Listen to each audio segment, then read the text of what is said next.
Selamat hari Minggu.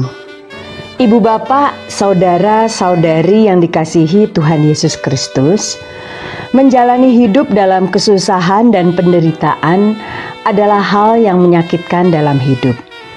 Apalagi jika kesusahan dan penderitaan itu berlangsung selama bertahun-tahun. Dalam Injil Markus, ada seorang perempuan yang pulih dari derita pendarahan selama 12 tahun karena percaya pada Yesus yang berkuasa menyembuhkannya. Apakah saudara dan saya juga percaya pada kuasa Yesus Kristus sebagai Tuhan dan Juru Selamat bagi saya dan saudara? Ibadah pada hari ini, Minggu 27 Juni 2021, akan dilayani oleh Bapak Pendeta Ronaldo Gogo Simatupang dari Gereja Pauk Immanuel, Kota Bontang, Kalimantan Timur. Marilah kita masuk ke dalam ibadah kita dengan bangkit berdiri dan menyanyikan lagu Nyanyikanlah Kidung Baru 34, bait 1 sampai dengan 3. Setiamu Tuhanku.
Jemaat yang dikasihi oleh Tuhan, marilah kita masuk ke dalam ibadah ini di dalam satu pernyataan.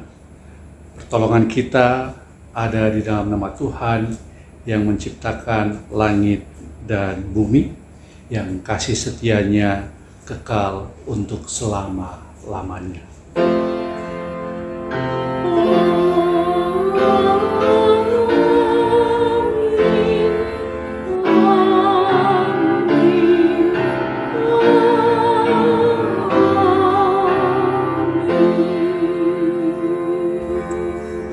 Salam sejahtera bagi saudara yang datang dalam nama Tuhan.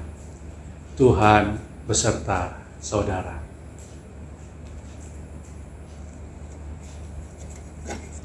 Jemaat yang dikasihi oleh Tuhan Yesus Kristus, jangan menyerah meski tak mudah.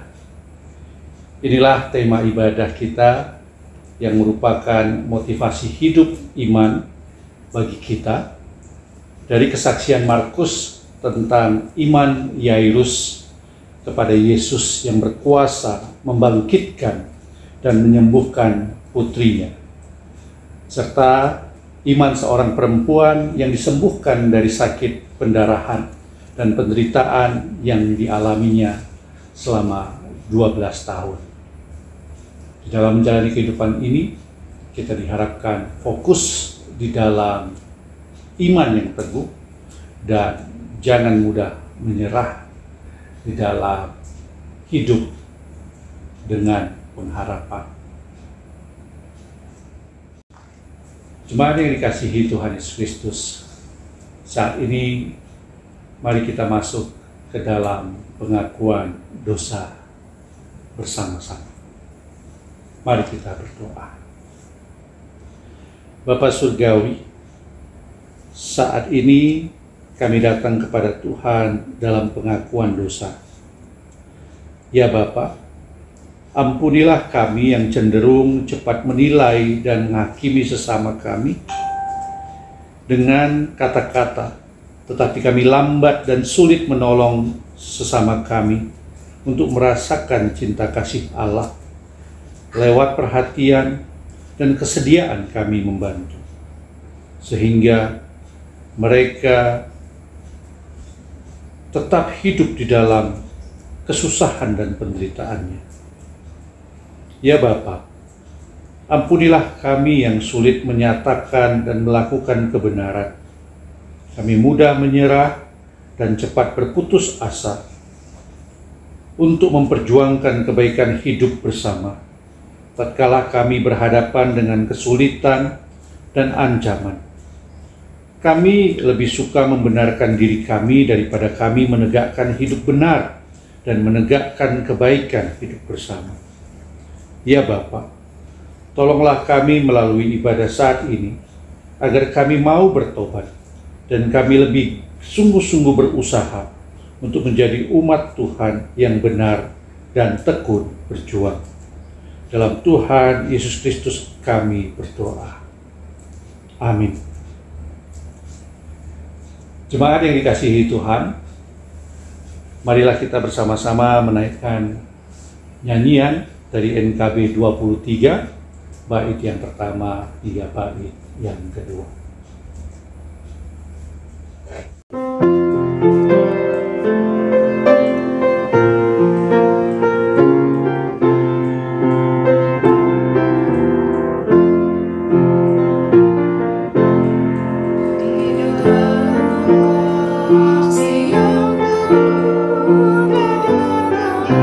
Yesus Tuhan,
Jemaat yang dikasihi Tuhan, sebagai pelayan Tuhan Yesus Kristus, saya memberitakan bahwa pengampunan dosa telah berlaku di dalam nama Bapa, Anak, dan Roh Kudus.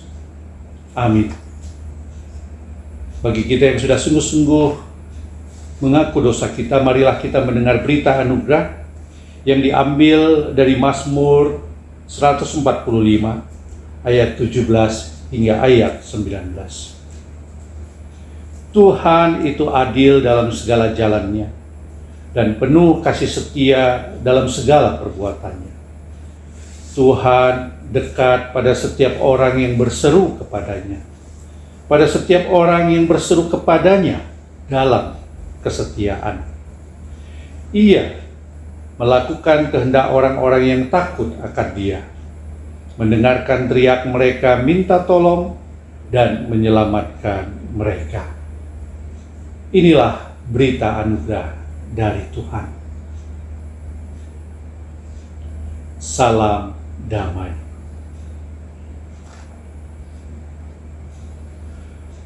Umat yang dikasihi Tuhan, mari kita menyanyikan Kidung Jemaat 49, bait 1, bait 2, dan bait yang keempat. Sembari kita siapkan diri kita untuk menerima pemberitaan firman Tuhan.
Umat yang dikasihi Tuhan, mari bersama-sama kita menyiapkan diri kita untuk pemberitaan firman dan kita bersatu di dalam doa. Mari kita berdoa. Ya Bapa Surgawi, sapalah kami dengan firman-Mu, sehingga saat ini kami sungguh-sungguh boleh belajar dari firman-Mu. Firman yang meneguhkan iman kami, firman yang mengarahkan pengharapan kami secara pasti, dan firman yang mengajarkan kami dan memperlengkapi hidup kami, agar kami tidak mudah menyerah meski pergumulan dan tantangan kehidupan yang kami hadapi sedemikian sulitnya. Kuasailah hati dan pikiran kami dengan kuasa Roh Kudus-Mu. Di dalam Tuhan Yesus Kristus kami memohon. Amin. Ratapan pasal 3 ayat 22 sampai 33. Firman Tuhan berbunyi demikian. Tak berkesudahan kasih setia Tuhan, tak habis-habisnya rahmat-Nya, selalu baru tiap pagi, besar kesetiaan-Mu. Tuhan adalah bagianku, kata jiwaku. Oleh sebab itu aku berharap kepadanya. Tuhan adalah baik bagi orang yang berharap kepadanya, bagi jiwa yang mencari Dia. Adalah baik menanti dengan diam pertolongan Tuhan, adalah baik bagi seorang pria memikul kuk pada masa mudanya. Biarlah ia duduk sendirian dan berdiam diri kalau Tuhan membebankannya. Biarlah ia merebahkan diri dengan mukanya dalam debu, mungkin ada harapan. Biarlah ia memberikan pipi kepada yang menamparnya, biarlah ia kenyang dengan cercaan. Karena tidak untuk selama-lamanya Tuhan mengucilkan.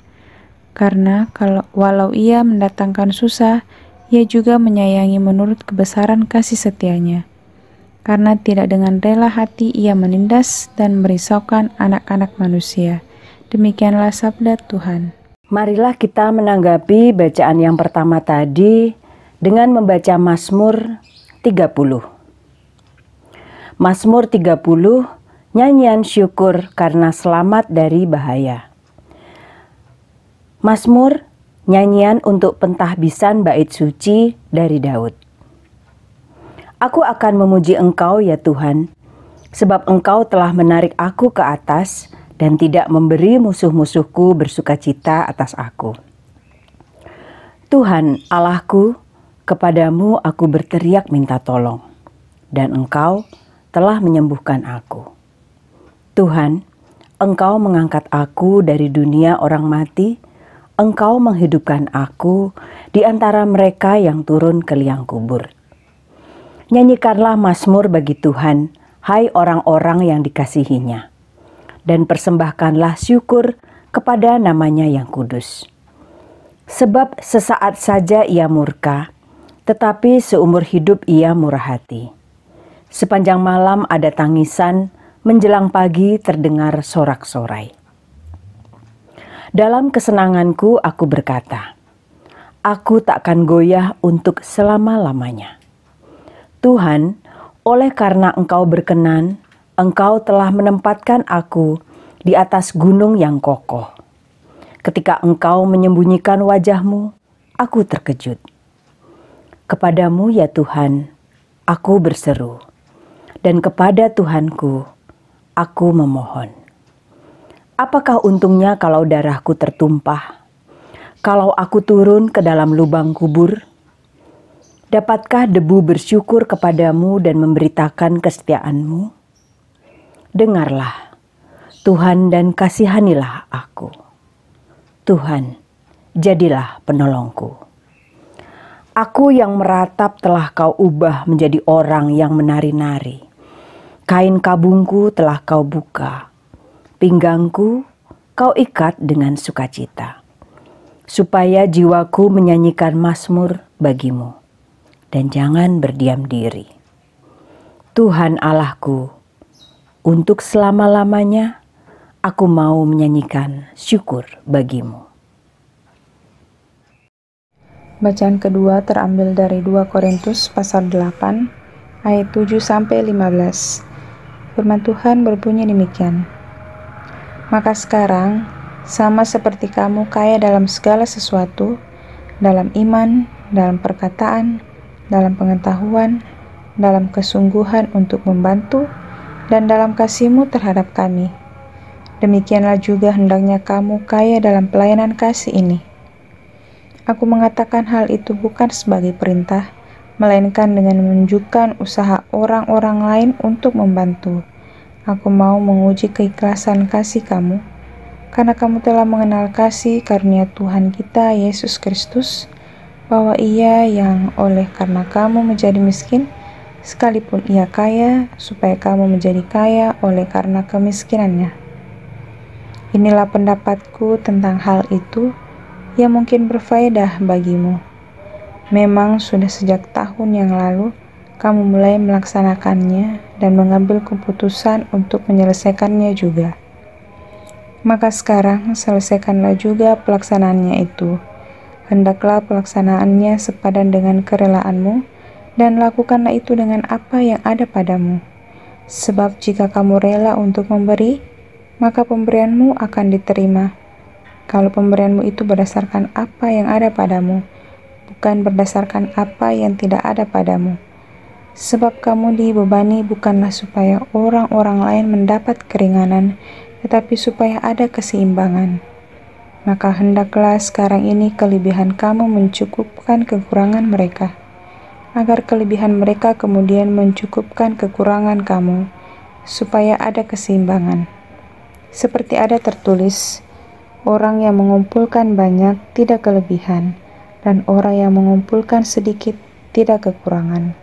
Demikianlah sabda Tuhan. Jemaat yang dikasihi Tuhan Yesus Kristus, Injil Tuhan Yesus Kristus kita terima seturut kesaksian di dalam Markus pasal yang kelima, ayat 21 hingga ayat 43. Inilah Injil Tuhan Yesus Kristus. Sesudah Yesus menyeberang lagi dengan perahu, orang banyak berbondong-bondong datang lalu mengerumuni dia, sedang ia berada di tepi danau. Datanglah seorang kepala rumah ibadat yang bernama Yairus. Ketika ia melihat Yesus, tersungkurlah ia di depan kakinya dan memohon dengan sangat kepadanya, "Anakku perempuan sedang sakit, hampir mati. Datanglah kiranya dan letakkanlah tanganmu atasnya, supaya ia selamat dan tetap hidup." Lalu pergilah Yesus dengan orang itu. Orang banyak berbondong-bondong mengikuti dia dan berdesak-desakan di dekatnya.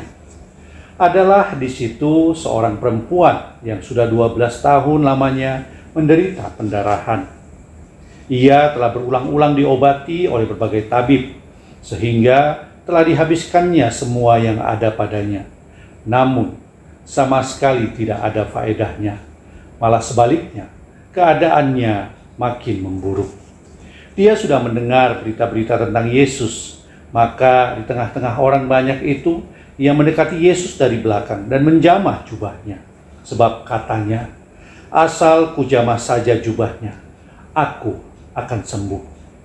Seketika itu juga berhentilah pendarahannya dan ia merasa bahwa badannya sudah sembuh dari penyakitnya. Pada ketika itu juga Yesus mengetahui bahwa ada tenaga yang keluar dari dirinya. Lalu ia berpaling di tengah orang banyak dan bertanya, "Siapakah yang menjamah jubahku?"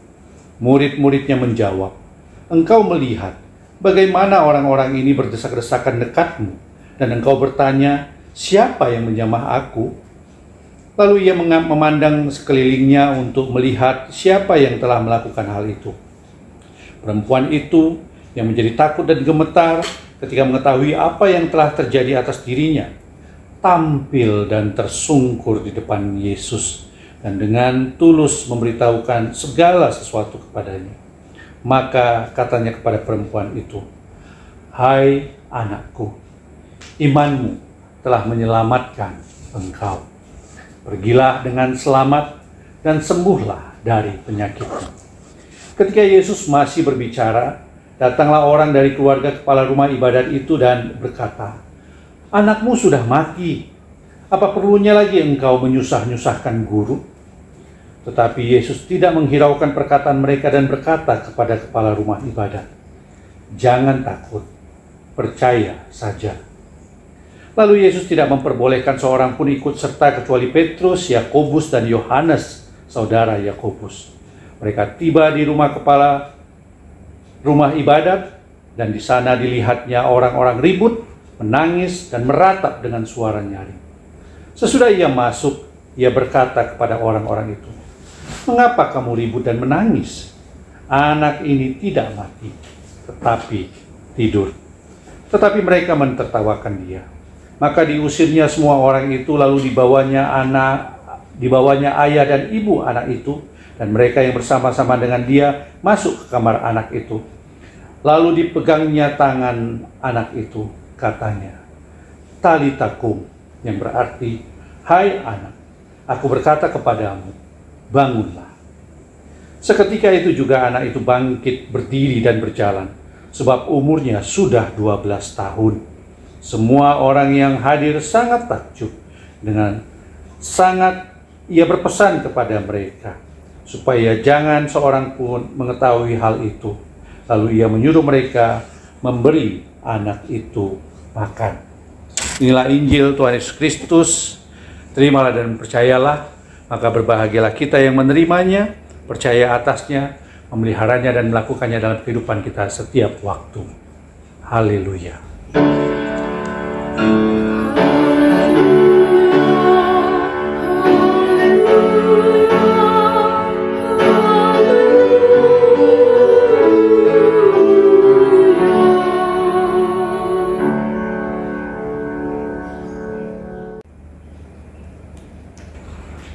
Jemaat yang dikasihi Tuhan Yesus Kristus, pemberitaan firman saat ini akan kita fokuskan di dalam bacaan Injil Markus pasal yang kelima ayat 21 hingga ayat 43. Jemaat, kesaksian dalam Markus pasal 5 ayat 21 hingga ayat 43 ini sesungguhnya bisa saya ibaratkan seperti sebuah sajian sandwich. Kita tentu bersama kenal dan tahu roti lapis yang lezat dan yang menyenangkan serta mengenyangkan yang disebut dengan sandwich. Mengapa saya menyebutnya dengan istilah sandwich? Karena di dalam kisah mengenai kebangkitan anak Yairus disisipi sebuah kisah tentang penyembuhan perempuan yang menderita sakit pendarahan selama 12 tahun. Mengapa Markus mensisipkan kisah tentang perempuan yang menderita pendarahan dalam kisah Yairus yang ingin menolong anaknya? Ada dua kemungkinan yang bisa kita perkirakan. Yang pertama, Markus ingin bersaksi bahwa kuasa Yesus lebih dari menyembuhkan orang sakit. Karena Yesus juga berkuasa membangkitkan orang mati. Kemungkinan yang kedua adalah bahwa perempuan yang menderita sakit pendarahan selama 12 tahun yang diparalelkan dalam kisah membangkitkan anak perempuan Yairus yang berusia 12 tahun yang sakit lalu mati kemudian dibangkitkan oleh Yesus sesungguhnya merupakan kritik teologis Markus bagi umat Israel yang sering digambarkan seperti mempelai perempuan Allah yang menolak kedatangan Mesias dalam diri Yesus Kristus. Padahal pengajaran dan kuasa Yesus kasat mata dilihat dan dialami oleh orang-orang Israel yang mengaku sebagai umat pilihan Allah tersebut. Jemaat yang dikasihi Tuhan, mari kita perhatikan dan renungkan kisah ini secara lebih dalam lagi. Dikatakan di dalam Injil Markus, Yairus adalah seorang kepala rumah ibadat. Pada zaman Yesus, yang disebut sebagai kepala rumah ibadat, umumnya adalah seorang awam, jadi bukan seorang imam. Kepala rumah ibadat adalah awam yang diberikan kepercayaan untuk mengurusi bangunan rumah ibadat, serta pengaturan pelayanan dalam rumah ibadat tersebut. Karena Yesus sebagai guru Taurat tentu sering mengajar di rumah-rumah ibadat, maka sepertinya Yairus pernah bertemu dengan Yesus. Dan Yairus bisa saja mempercayakan solusi dari pergumulannya pada Yesus yang tidak hanya berkuasa dalam hal mengajar, tetapi juga memiliki kuasa dalam hal menyembuhkan orang sakit.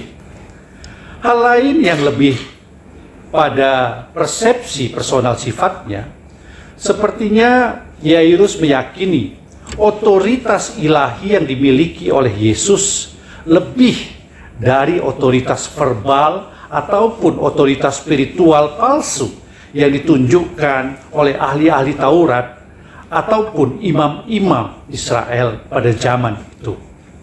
Pernyataan Yairus di dalam ayat 23, Yairus mengatakan bahwa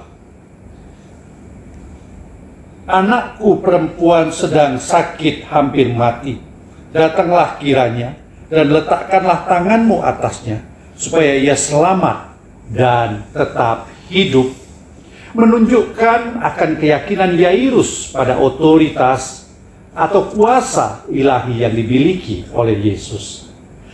Dalam konteks orang Israel, meletakkan tangan atas diri orang yang sedang sakit agar orang sakit itu sembuh sesungguhnya merupakan hal yang lazim dan lumrah, karena tindakan itu layaknya mendoakan orang sakit agar orang sakit itu bisa sembuh.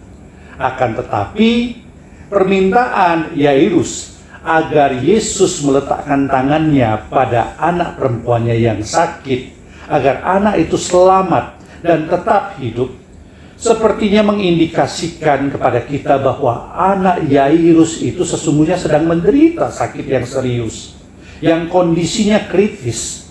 Dan Yairus datang kepada Yesus sebagai satu-satunya harapan dalam usaha terakhir untuk mendapatkan mukjizat kesembuhan dari Allah bagi anaknya yang sakit keras dan kritis itu melalui Yesus. Jemaat yang dikasihi dan mengasihi Tuhan Yesus Kristus, dalam perjalanan ke rumah Yairus, banyak orang berbondong-bondong mengikuti Yesus. Dalam kerumunan, begitu banyak orang yang mengikut Yesus. Ada seorang perempuan yang menderita sakit pendarahan selama 12 tahun. Ia telah berulang-ulang diobati dan oleh berbagai tabib, sehingga telah dihabiskannya semua harta yang ada padanya. Namun, sama sekali tidak ada faedahnya untuk kesembuhannya. Malah sebaliknya, keadaannya makin memburuk. Hal ini dikatakan di dalam ayat 26. Dalam konteks sosial religius orang Israel pada zaman Yesus, jika ada perempuan mengalami pendarahan, sesungguhnya perempuan itu akan dipandang tidak bersih, alias kotor dan cemar. Bersentuhan langsung dengan perempuan yang kotor dan cemar sama seperti bersentuhan dengan orang berdosa, dan dapat menimbulkan konsekuensi bahwa setiap hal yang bersentuhan dengan perempuan berdosa itu akan menjadi najis juga. Oleh karena itulah perempuan yang mengalami pendarahan 12 tahun itu dalam kesadarannya tidak ingin mempermalukan Yesus di depan umum, melainkan dia meniatkan dirinya sendiri secara sembunyi-sembunyi untuk menyentuh jubah Yesus dari belakang, karena ia sadar diri. Secara manusiawi, perempuan ini sadar bahwa ia tidak ingin tubuh Yesus menjadi cemar karena ulahnya. Dan setelah menyentuh jubah Yesus, apa yang diyakininya bahwa setelah menyentuh jubah Yesus, ia akan sembuh. Hal itu pun terjadi. Seketika itu juga berhenti sakit pendarahan yang dialaminya, dan perempuan itu sembuh. Yesus yang merasakan ada energi yang keluar dari dirinya, tahu bahwa dari sekian banyak orang yang mengikut dia dan bersama-sama dengan dia, ada seorang yang telah menjamah jubahnya dan membuat energi dari dalam diri Yesus keluar merespon sentuhan atau jamahan itu. Yesus kemudian mencari tahu dan bertanya, siapakah yang telah menjamah jubahnya?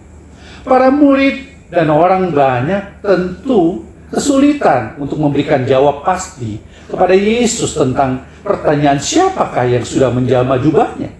Karena di sekitar Yesus ada begitu banyak orang yang mengikut Yesus dan berdesak-desakan.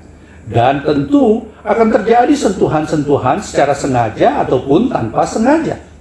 Pertanyaan Yesus dijawab langsung oleh perempuan yang sudah sembuh dalam takut dan gemetarnya. Perempuan itu tampil dan tersungkur di depan Yesus sambil mengaku dan memberitahukan siapa dirinya di depan Yesus dan apa yang sudah dilakukannya untuk mendapatkan kesembuhan.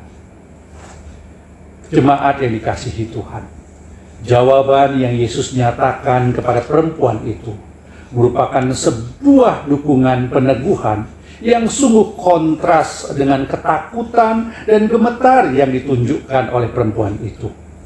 Yesus berkata, "Hai anakku, imanmu telah menyelamatkan engkau." Perempuan itu sembuh bukan hanya karena tangannya telah berhasil menjamah jubah Yesus, sekaligus juga keyakinannya, imannya yang mampu membuat kuasa Yesus menjadikannya bersih dan tahir. Perempuan itu bukan lagi seorang perempuan yang cemar dan berdosa. Yesus menyapa perempuan itu sebagai anaknya. Hal ini memberikan pesan teologis yang sangat kuat melalui penuturan Markus. Pesan teologis yang sangat kuat dan tegas yang hendak disampaikan Markus untuk pembacanya, untuk saya dan saudara, bahwa Markus konkret ingin mengkritisi hidup orang Israel dan orang-orang yang mengaku sebagai umat beriman kepada Allah, mengaku sebagai anak-anak Allah, akan tetapi sulit untuk mengarahkan diri kepada Allah, mencari kesembuhan dan pembebasan dari kecemaran dosa. Jemaat yang dikasihi oleh Tuhan, setelah percakapan Yesus dengan perempuan penderita pendarahan itu, sampai pada bagian peneguhan Yesus akan iman perempuan itu, maka Markus selanjutnya mengembalikan kembali kisah pada perjalanan Yesus untuk memenuhi permintaan Yairus. Peristiwa dengan perempuan pendarahan itu ternyata memperpanjang waktu perjalanan Yesus menuju ke rumah Yairus. Ketika Yesus masih di perjalanan, karena sakit yang tidak tertahankan dan tidak kunjung mendapat pertolongan, akhirnya putri Yairus mati. Beberapa orang dari rumah Yairus memberitahukan hal itu kepada Yairus. Mereka berkata bahwa Yairus tidak perlu lagi menyusahkan Yesus karena anak perempuannya sudah mati. Akan tetapi Yesus tidak mempedulikan perkataan mereka itu, dan Yesus meminta kepada Yairus untuk dia fokus kepada perjalanan menolong anaknya yang sakit. Yairus tidak takut, dan Yairus tetap percaya bahwa Yesus dapat menolong dia. Permintaan Yesus pada Yairus agar tetap dalam iman, tidak lari, karena Yairus sudah melihat juga apa yang terjadi pada perempuan yang mengalami kesembuhan dari pendarahan selama 12 tahun. Karena perempuan itu fokus pada tujuannya. Perempuan itu yakin dengan imannya. Dan perempuan itu mengarahkan dirinya, imannya, dan kesembuhannya akan kuasa Yesus. Jemaat yang dikasihi Tuhan, setibanya di rumah Yairus, Yesus harus berhadapan dengan orang-orang yang datang melayat, yang menangis dan meratap dengan suara nyaring. Yesus menegur mereka dan menyatakan bahwa anak perempuan Yairus tidak mati, melainkan tidur. Orang-orang banyak mentertawakan Yesus. Mereka yang mentertawakan Yesus adalah mereka yang semula menangis dan meratap dengan suara nyaring. Ini menunjukkan betapa artifisialnya atau palsu tangis dan ratap mereka yang ada di rumah Yairus. Siapakah mereka? Markus yang sengaja mengisahkan keberadaan para peratap palsu yang berhadapan dengan Yesus sesungguhnya ingin menyampaikan pesan kuat bahwa dalam situasi sulit yang dihadapi Yairus dan keluarganya, masih ada saja orang-orang di dekatnya yang berusaha mendapatkan keuntungan pribadi dari diri Yairus dan keluarganya. Karena para peratap ini sesungguhnya dalam tradisi umat Israel pada zaman itu adalah orang-orang yang dapat dibayar, orang-orang yang memang mencari nafkah kehidupannya melalui meratap dan menangis di dalam setiap situasi kedukaan yang dihadapi. Orang-orang ini bukan malah menolong Yairus dan memotivasi Yairus untuk bangkit semangatnya, menolong Yairus dan keluarganya untuk tetap fokus mendapatkan kesembuhan dan percaya kepada Yesus. Hal ini sungguh kontras, berkebalikan dengan apa yang akan Yesus lakukan bagi keluarga Yairus.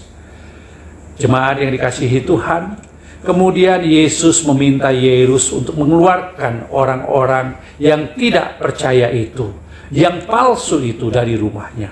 Karena Yesus ingin menolong Yairus, dan Yesus ingin agar Yairus fokus pada imannya, yang meminta Allah menolong anak perempuannya agar dapat sembuh. Yesus kemudian masuk ke dalam kamar di mana putri Yairus terbaring. Yesus ditemani Yairus dan istrinya serta murid-murid Yesus, yaitu Petrus, Yakobus, dan Yohanes. Apa yang diperbuat Yesus pada anak Yairus adalah memegang tangan anak itu dan menyapanya. Yesus berseru, "Talita kum," yang artinya, "Hai anak, aku berkata kepadamu, bangkitlah," atau bangunlah. Dan seketika anak itu pun bangun dan berjalan. Jemaat Tuhan, akhir dari kisah ini adalah kekaguman orang-orang pada kuasa yang Yesus miliki. Mereka takjub atas apa yang Yesus lakukan. Ternyata Yesus tidak hanya berkuasa menenangkan badai. Yesus juga berkuasa mengusir roh jahat di dalam kisah di Gerasa. Yesus juga berkuasa menghentikan pendarahan dan membersihkan perempuan yang cemar dan menderita karena sakitnya. Bahkan Yesus juga berkuasa membangkitkan orang mati dan mengembalikan nyawa anak perempuan Yairus. Dalam pesan sederhana yang ingin Markus sampaikan lewat kesaksiannya kepada para pembaca, saudara dan saya, jelas bahwa Yesus hadir di tengah-tengah pergumulan manusia untuk menyatakan kuasa kerajaan Allah. Kuasa kerajaan Allah yang diwartakan oleh Yesus adalah kuasa pemulihan dan kehidupan. Satu hal yang Yesus harapkan dari Yairus yang berupaya untuk mendapatkan pemulihan dan kehidupan, sebagaimana yang dinyatakan perempuan yang mengalami pendarahan 12 tahun, adalah fokuskan iman pada apa yang mereka yakini. Fokuskan iman pada apa yang kita yakini. Dalam kuasa Yesus. Lewat kisah ini, Markus tegas menyatakan bahwa Yesus memiliki kuasa yang dapat menolong manusia terbebas dari penderitaan jasmani. Dan selanjutnya menyatakan kepada Yairus dan perempuan yang menderita pendarahan yang sudah dibebaskan itu untuk hidup dalam sukacita terang karena kuasa kasih ilahi. Yairus dan perempuan yang sakit pendarahan menjadi gambaran bagi kita untuk hidup bahwa iman membutuhkan fokus kesadaran. Artinya, dalam menghadapi pergumulan hidup ini, kita perlu mengarahkan iman pengharapan kita pada kesungguhan dan kegigihan untuk tidak menyerah menghadapi situasi kondisi kehidupan. Yairus dan perempuan sakit pendarahan sesungguhnya merupakan gambaran kontras dari 12 murid Yesus dan 12 suku Israel yang mengikut Yesus tetapi senantiasa ragu, bimbang dan takut, bahkan tidak percaya pada kuasa Yesus dan perkataan, firman, serta cinta kasih-Nya. Jemaat, apakah saudara dan saya memiliki keraguan dalam iman Kristen? Apakah situasi pergumulan kita, kondisi kita, penderitaan kita saat ini membuat kita bingung dan membuat kita tidak percaya lagi bahwa Tuhan itu ada, keadilannya dan kasih-Nya itu ada bagi kita? Apakah saudara dan saya ragu dalam iman itu? Saya tidak. Bagaimana dengan saudara? Saat hening bagi kita bersama. Bapak Ibu jemaat yang dikasihi Tuhan, marilah kita bersama-sama dengan umat Allah di masa lalu, masa kini, dan masa depan mengingat pengakuan pada baptisan kita dengan mengikrarkan kembali iman percaya kita melalui pengakuan iman seturut pengakuan iman rasuli demikian. Aku percaya kepada Allah, Bapa yang Maha Kuasa, Khalik langit dan bumi, dan kepada Yesus Kristus, anaknya yang tunggal Tuhan kita, yang dikandung daripada Roh Kudus, lahir dari anak darah Maria, yang menderita sengsara di bawah pemerintahan Pontius Pilatus, disalibkan, mati dan dikuburkan, turun ke dalam kerajaan maut. Pada hari yang ketiga, bangkit pula dari antara orang mati, naik ke surga, duduk di sebelah kanan Allah, Bapa yang Maha Kuasa. Dan dari sana ia akan datang untuk menghakimi orang yang hidup dan yang mati. Aku percaya kepada Roh Kudus, gereja yang kudus dan am, persekutuan orang kudus, pengampunan dosa, kebangkitan orang mati, dan hidup yang kekal. Amin.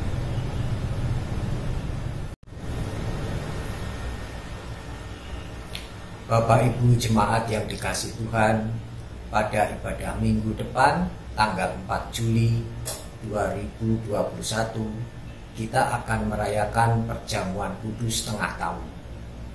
Perjamuan kudus akan dilaksanakan secara online melalui YouTube, dan Bapak Ibu jemaat dapat mengikuti secara mandiri dengan menyiapkan roti dan air anggur atau yang lainnya di rumah masing-masing.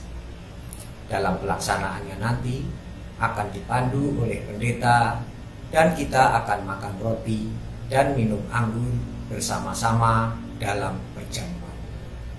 Untuk menyambut perayaan itu, marilah kita mempersiapkan bersama-sama dengan memeriksa diri kita masing-masing. Pada perjamuan terakhir, Kristus meminta kita merayakan perjamuan kudus untuk mengenangnya. Mengenang Kristus berarti mengalami kehadirannya dalam hidup sehari-hari dan menyadari bahwa Kristus telah berkorban demi keselamatan kita. Sudahkah saudara hidup dalam persekutuan yang akrab dengan Yesus sehingga saudara mengalami kasih, kuasa, dan kebenarannya?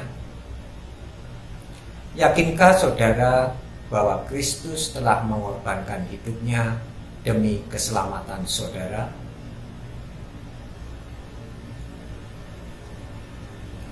Pada perjamuan terakhir, Kristus memecah roti dan mengangkat cawan, lalu membagikannya pada murid-muridnya. Ketika menerima roti dan air anggur, simbol tubuh dan darah Kristus Yesus, kita dipersatukan dengan Kristus. Yesus menjadi kepala, sedang kita adalah tubuhnya. Sudahkah saudara menjadikan Yesus sebagai kepala, pemimpin saudara dalam hidup pribadi, berkeluarga, bergereja, dan bermasyarakat? Sudahkah saudara hidup dalam kasih dengan saudara seiman yang adalah sesama anggota tubuh Kristus?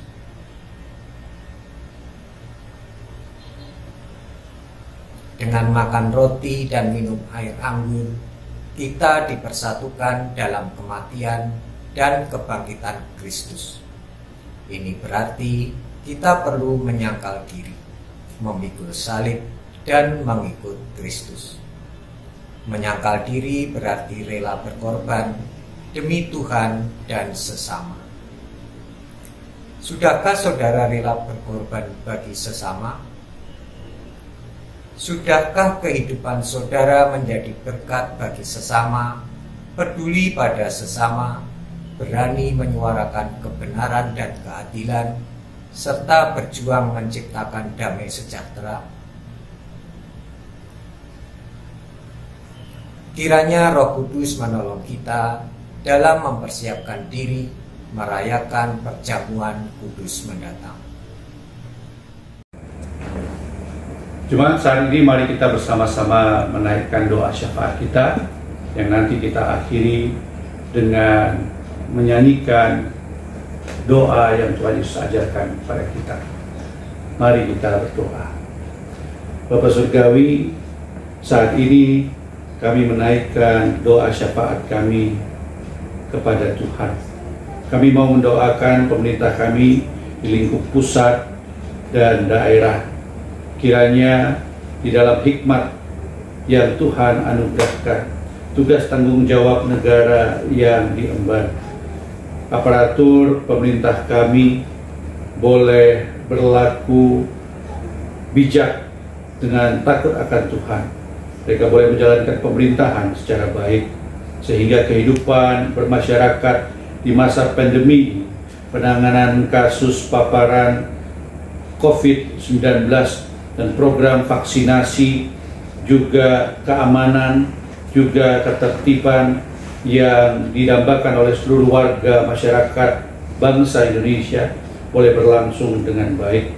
Saat ini kami juga berdoa untuk gereja kami, GKI Pengadilan 35 Bogor sebagai gereja induk, serta Sinode Wilayah Jawa Barat dan Sinode GKI. Tolonglah kami ya Tuhan, supaya kami boleh sama seperti perempuan yang mendapatkan kesembuhan, mendapatkan pertolongan di dalam belas kasih Tuhan.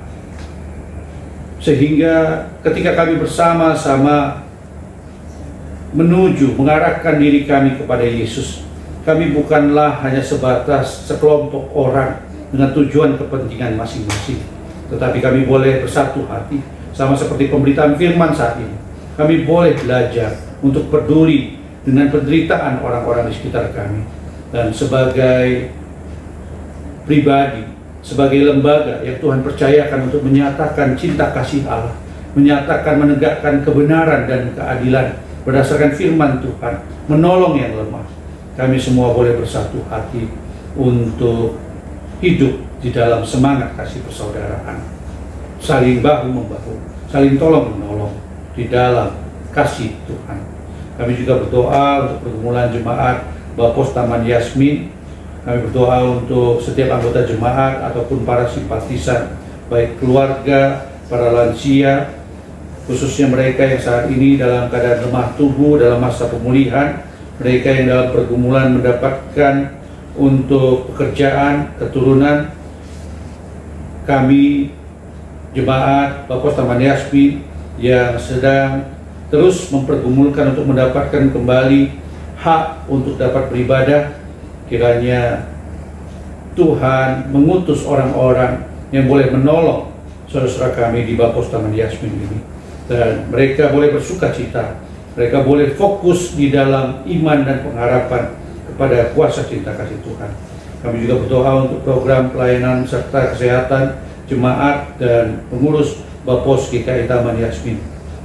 Kiranya kuasa cinta kasih Tuhan senantiasa melingkupi setiap program pelayanan, sehingga koinonia, marturia, dan diakonia jemaat dan pengurus Bapos GKI Taman Yasmin boleh berlangsung dengan baik, dan kuasa kasih Tuhan boleh disebarkan dan dirasakan oleh setiap anak-anak-Mu yang membutuhkan. Inilah seluruh syafaat kami ya Bapa, yang kami naikkan di dalam nama Tuhan Yesus Kristus yang sudah mengajar kami berdoa.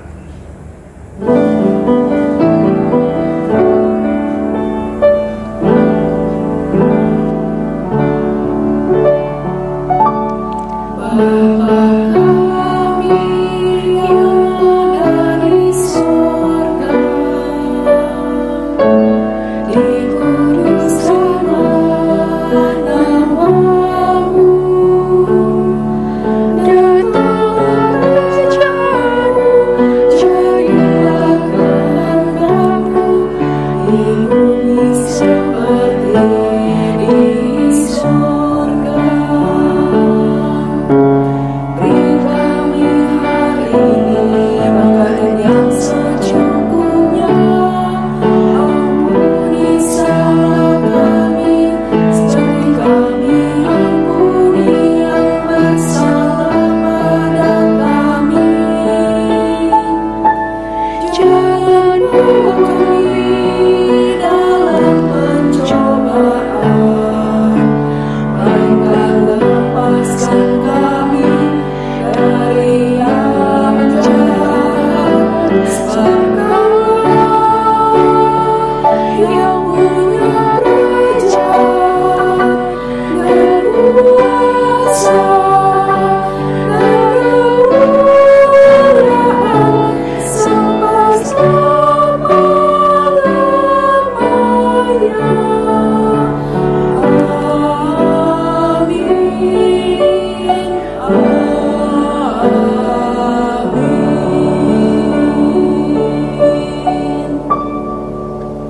Amin. Bapak Ibu jemaat yang dikasihi Tuhan, di ibadah minggu hari ini, marilah kita mengucap syukur kepada Tuhan dengan memberikan persembahan yang sudah kita siapkan masing-masing.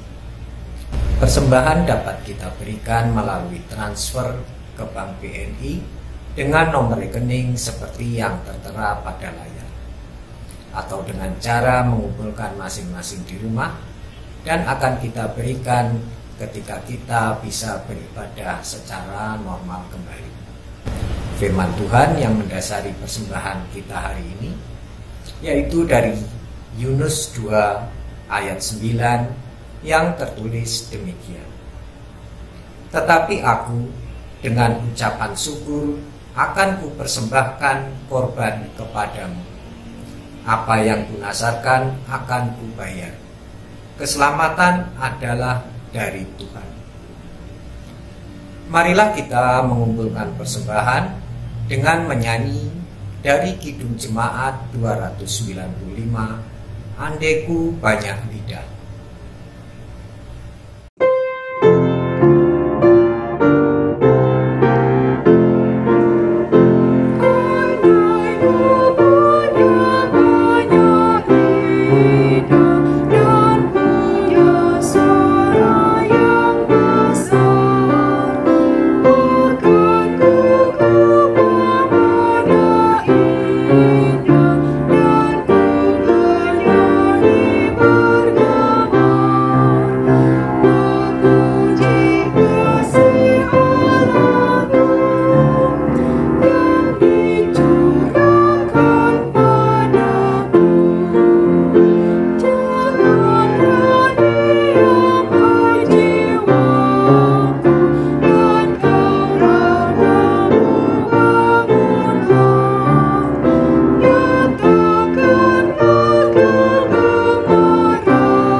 Mari kita bawa persembahan ini dalam doa. Tuhan kami yang di surga, Engkaulah yang telah menarik kami ke atas dan tidak memberi musuh-musuh kami bersukacita atas kami. Engkaulah yang mengangkat kami dan Engkaulah yang menghidupkan kami, sehingga kami terbebas, sehingga kami selamat. Hari ini kami hendak bersyukur kepadamu, membawa persembahan. Biarlah jiwa kami menyanyikan mazmur bagimu, dan untuk selama-lamanya kami mau menyanyikan syukur bagimu. Dalam nama Tuhan Yesus Juru Selamat kami berdoa dan mengucap syukur. Amin. Bapak Ibu jemaat yang dikasihi Tuhan, marilah kita akhiri persekutuan dan ibadah hari ini dengan terus melangkah dan tetap berjuang dalam iman, meskipun yang kita hadapi sangatlah tidak mudah. Percayalah bahwa Tuhan senantiasa menyertai langkah kita. Mari kita akhiri ibadah hari ini dengan menyanyi melalui nyanyian Nyanyikanlah Kidung Baru 163, Tak Mudah Jalanku.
kita mengarahkan hati kita kepada Tuhan.